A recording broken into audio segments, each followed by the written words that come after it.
What is going on, everyone? I am back with yet another video for you guys. Now, if you don't know who I am, my name is the Crimson Carver. I am a Warframe content creator over on YouTube, and I am a variety streamer over on Twitch.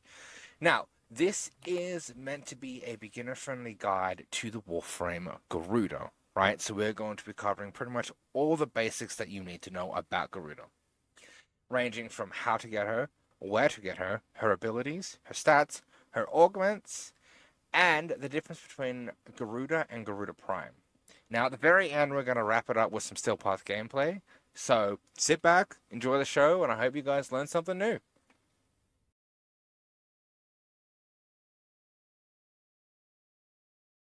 So, you've been bouncing between bounties in Fortuna, right, trying to get the different mods and all that, and all of a sudden you come across this.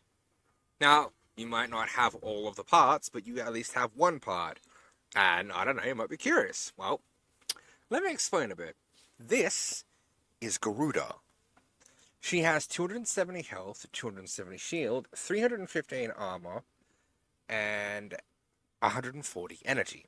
And she has a base sprint speed of 1. Her kit is mostly themed around impaling enemies and, essentially using blood to kill things.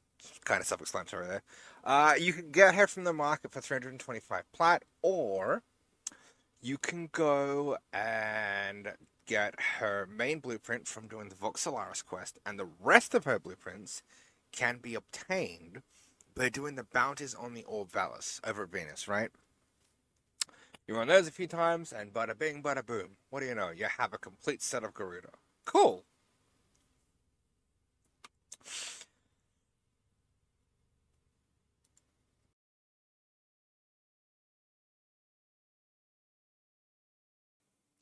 So,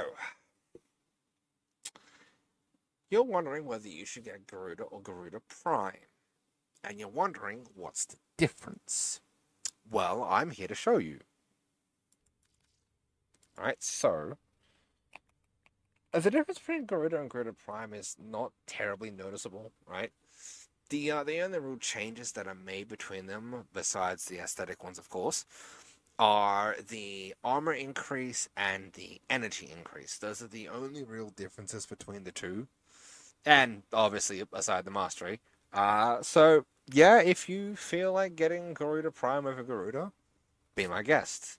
She's definitely a lot easier to farm over regular Garuda.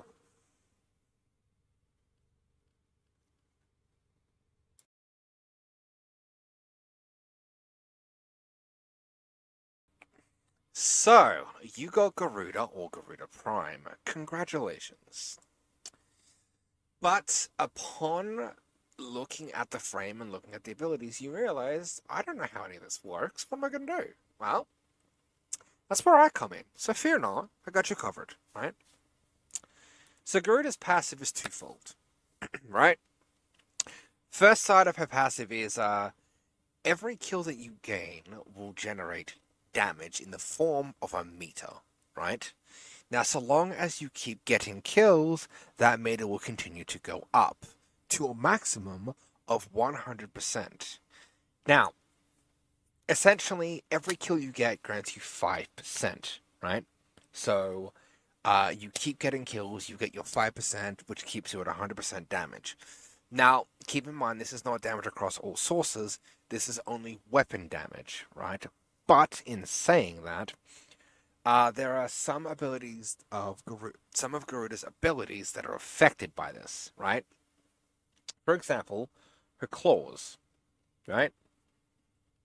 Dreadmirror itself is affected by this, much like Seeking Talents, but more on those a little bit later. The second side of Garuda's passive is this. If you have no active melee equipped, she will default to her talons. Okay, but what are her talons? Well, you see those big-ass claws on Garuda's arms?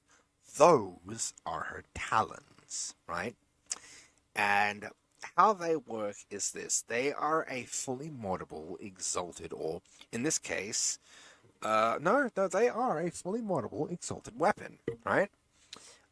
complete with their own melee arcane slots, stance, and you can apply just about any type of melee mod to said Exalt weapon, right? So keep that in mind. Now, the first ability is called Dread Mirror, right? The way that this works is you lunge at an enemy, and essentially you rip out their life force, or what the game calls their life force, right? So you lunge at them, you deal damage to them. That damage is then turned into a mirror, right? As you can see. So you lunge at them, you hit them with your claws, and it creates a mirror in front of you, which will then absorb damage. But that's not all. 10% of the target's total health is then converted into an orb, right? Now, the way this orb works is any damage that is captured by Dread Mirror, right, will be then sent to the orb. But keep in mind, any damage that is captured by the mirror is then multiplied, as you can see by the damage capture multiplier. Now, upon the ability running out, the mirror will disappear and you'll be left with the orb. You can tap the ability again while using the mirror, right? So if you do still have the mirror active, you can tap it again to extend the duration and add to the amount of damage that that orb is currently holding, right? But say the ability runs out. Well, that's okay. If you decide to target nobody and you just want to throw the orb, tap the ability. You will throw the orb, and then you will essentially, the orb will explode, dealing the captured damage, right?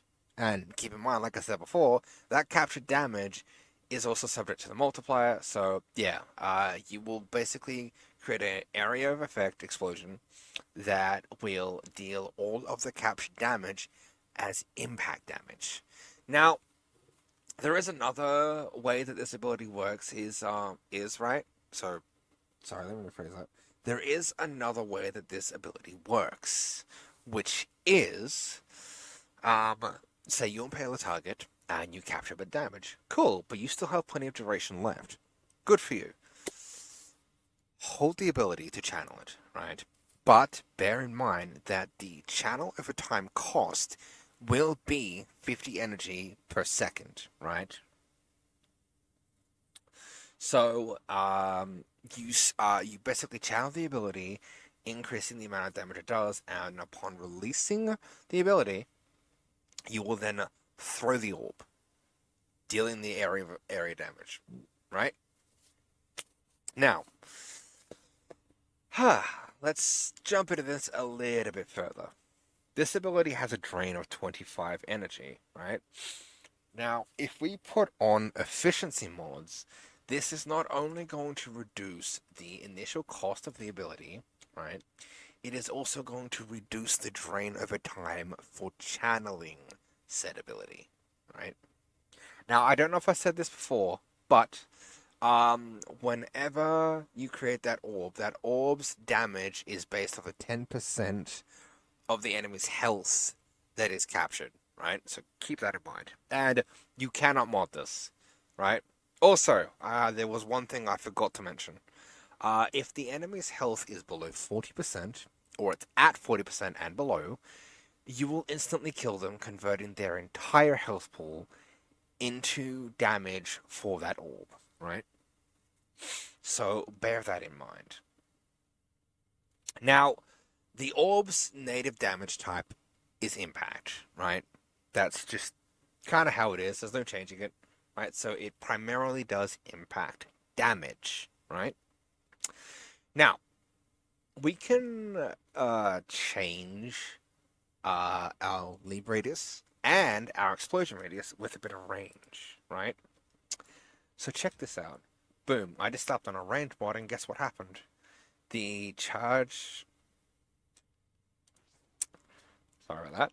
The range at which we can leap at a target just got increased. Sweet! But not only that, our explosion radius also got increased, right?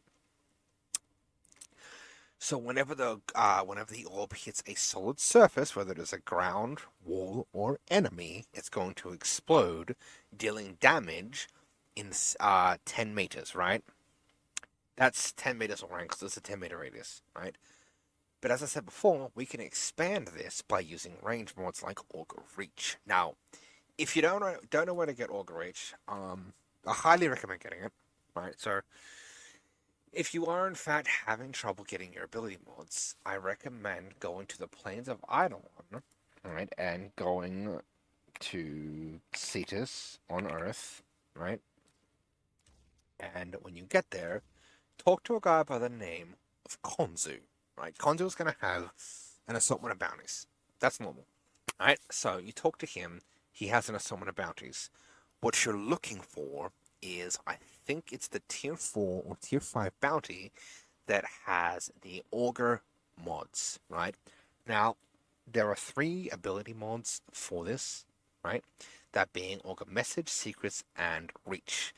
Now, Message increases the duration, Secrets increases the strength, and Reach will increase the range.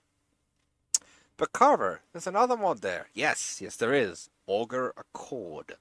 It is going to increase the shield capacity of your Warframe.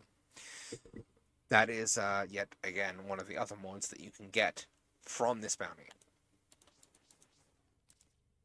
Now, moving on to the next ability, Blood Altar, right? So essentially, you launch at a target, impaling them, creating a healing ring, right? Now, the way this ring works is that it has a radius, it has a duration, so keep that in mind, and it does have a base heal per second, right? Now, it is a percentage per second, so keep that in mind. But this also comes with an extra little benefit, right? Remember the passive that we talked about? You know, the one that gives you damage per kill? The one that has a cap of 100%? Well, the enemy that is impaled will give you a passive 1% for however long that is impaled, right? So bear that in mind. Now, if you want to increase the range at which you can lunge at a target, trying to make the most of it, what you can do is you can slap on Augur Reach, right? Now, this will not only increase the range at which you can lunge at a target, right? It's going to increase the heal radius, right? So, more range means a wider heal. Bear that in mind.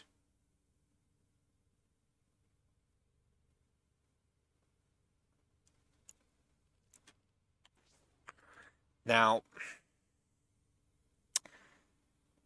you can also increase the amount of health you gain per second by adding strength, right? Strength is strictly going to increase the health per second.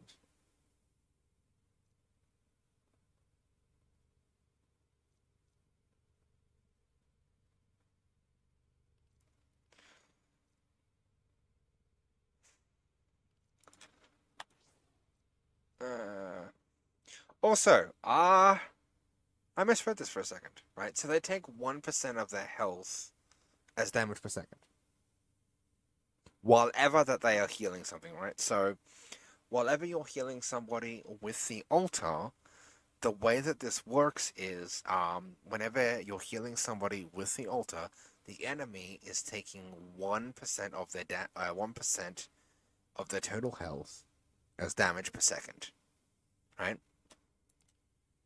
Now, as I said before, you can increase the heal radius and the range with Reach, right? You can increase the amount of health gained with Strength. Also, the part that I didn't mention is duration. Duration is basically going to say, hey, this now lasts longer. Awesome. Good for you. Now, the next ability is called Bloodletting. Now, the way that this works is basically Garuda stabs herself to. Garuda stabs herself, sacrificing 50% of her health to cleanse any statuses that she may be affected with. Yes, including magnetic, because I know how annoying that is. And on top of that, she also gains energy back as well, right? Now, the energy that you gain is dependent on efficiency, right? More efficiency means more energy gained when you cast the ability. Also, one thing to keep in mind, right, is that the energy gain does not stack with rage or hunter adrenaline for that matter, right? So, it probably wouldn't be a good idea to put that on, to be honest.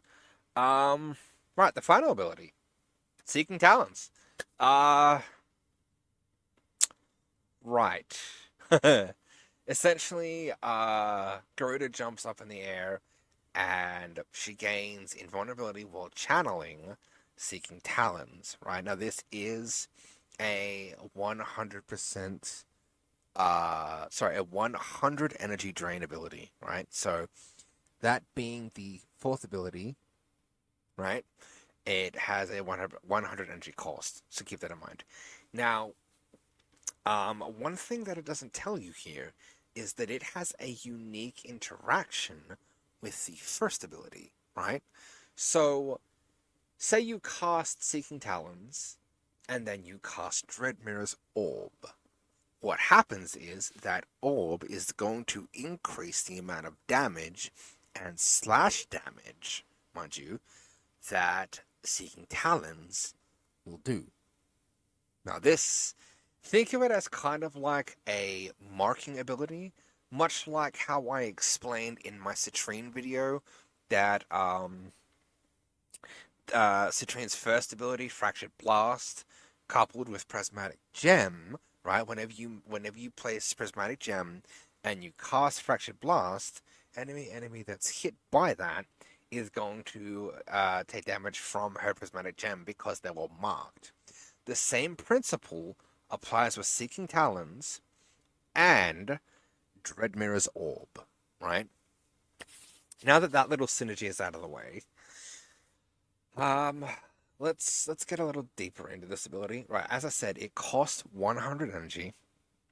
It has a damage of 300 slash damage. Now, the channel time is 10 seconds. And you have a 75% chance to apply slash.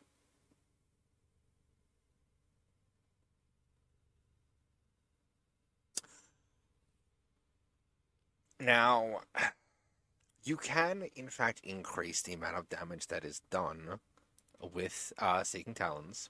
Like, it's base damage, right? So, you slap on August Secrets, giving it more strength. Boom. You now do more damage, and on top of that, your status chance goes up, which I think is quite cool, right? Now, say you don't like the cost of the ability because it's a bit costly, I'm going to admit, but it's worth it, right? So, you put it on an efficiency mod. Not only does the efficiency mod affect the cost of Seeking Talons, it's also going to increase the amount of energy that you gain back from your third ability. So, always a good idea, right? Now, if you want your invulnerability to last longer while you're channeling this ability, you can add more duration, right? So you get the ability to last longer, you have longer iframes for the ability, right? So, also keep in mind, you can channel this ability, but you don't really need to. It's not really worth it, right? So, yeah. Essentially, duration's going to increase the animation time, so that way you gain more invulnerability. You can basically target more people.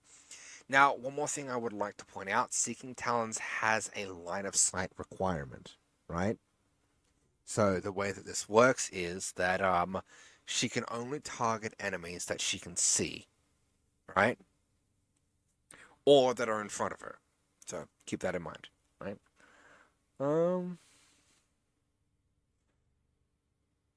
I think that about does it for the abilities. Yeah, I think that about covers it.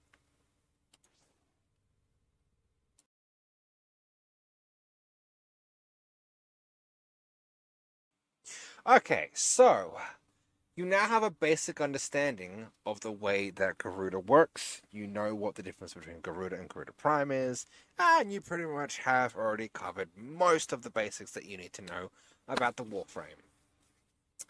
The only thing you're missing now is the Augments. Right? Right, okay. So, Garuda has three main Augments. Unfortunately, she has not had any updates that allow her to have more, sadly. Right? Um, so, the augments that Garuda currently possess are Blending Talons, which is the augment for the fourth ability, right? Which basically allows you to instantly cast your fourth ability instead of channeling it, right? Now, the way that the fourth ability works on tap, right, is that it will auto channel, right, instead of just automatically popping. But the way that this works is this, right? Um, you cast the ability instantly, and it has a 9 meter radius, right? So everything within about 4.5 meters of you will get hit with slash. Now on top of that, for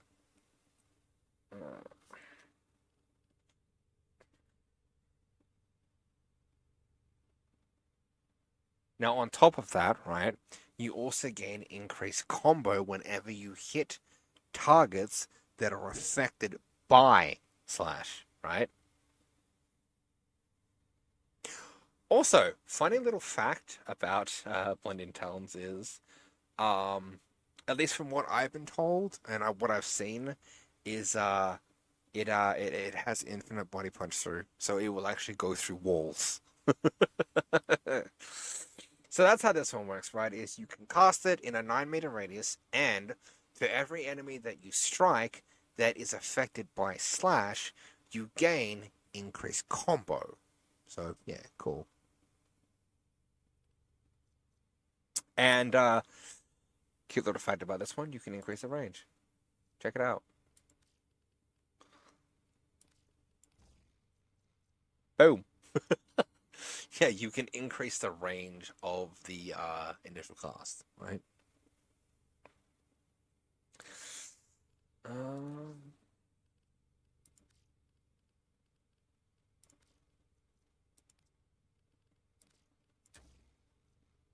and unfortunately, as we've just seen, the combo chance cannot be raised any higher than 100%. So bear that in mind, right? Now, the next augment we're going to go over is Dread Ward. Now, on the surface, Dread Ward looks pretty cool, right? Essentially, how it works is if you insta-kill a target by using Dread Mirror, the ability, you know, the part where you just straight up rip someone's life force out of their body. If you insta-kill them by doing that, you gain 8 seconds of not invulnerability, but you cannot be killed. You can take damage, but you will not be killed for those 8 seconds, right? Now, that 8 seconds can then further be increased with duration, as you're about to see. So, yep, see? You can increase your time invulnerable, meaning impervious to damage, by adding duration, right? So, yeah, kind of cool. On the surface, it looks really good, but the thing is, you really need to micromanage the enemy's health. So bear that in mind, right? So Dreadward requires you to micromanage enemies' health, and basically you keep an eye on it when it's below 50% or 40%. Boom, hit them, and yeah, congratulations. You're essentially immortal for about 11 seconds. Have fun with that. Okay, now the last augment we're going to cover is something called Blood Forge, right? Um, this just basically makes it where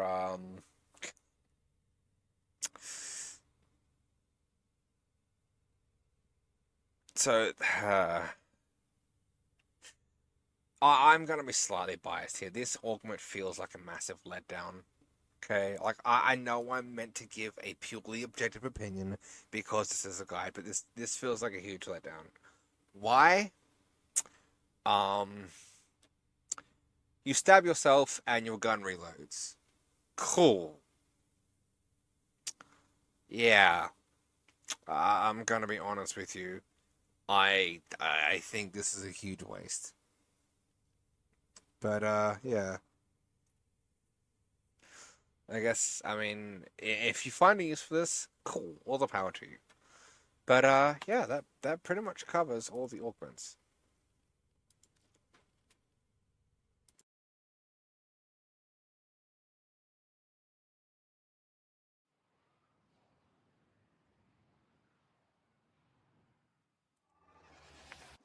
Each enemy is more powerful than before. Only with true mastery of the Tenno arsenal will you succeed.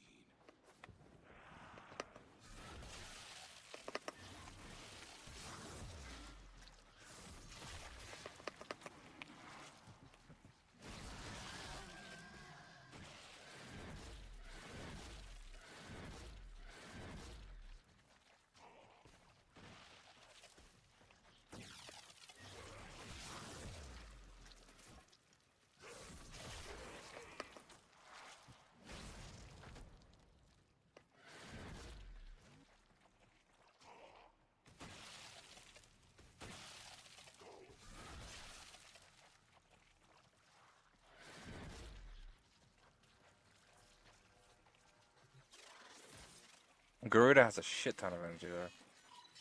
The Orican Neural Sentry is attempting to purge you from this place. Stand by for life support.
distraction is wrong. The void has summoned a new presence, and it craves our life support. Destroy these manifestations.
Lasting